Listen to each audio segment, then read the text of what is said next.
Tamam.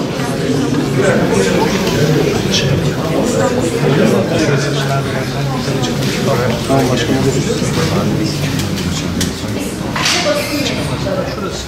2017 yılı içerisinde sunulan Denetimli serbestlik kurumsal olarak çok yeni bir dönemi ve kısa bir geçmiş olmasına rağmen toplum adına çok önemli bir beklentiyi karşılamakta.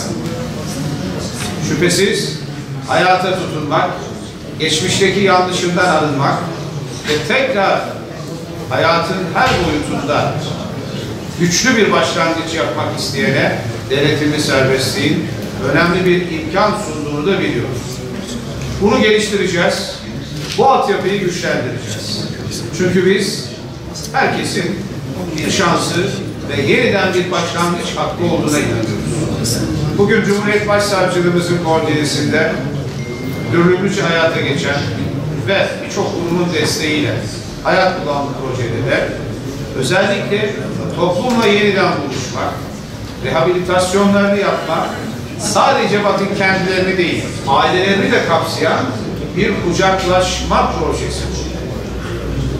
Tüm kurumlarımıza, her düzeydeki imkanlarımıza biz bu projelerin destekçisi olacağız.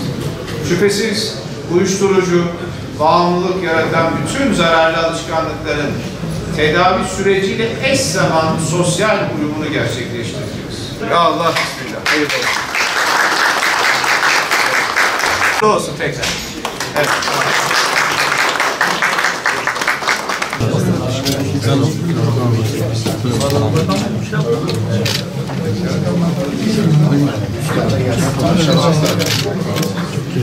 Evet. Bitince.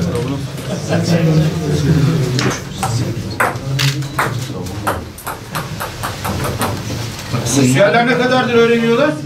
ben bir haftadır öğrenmiştim. Başsavcım, senin durumun nasıl?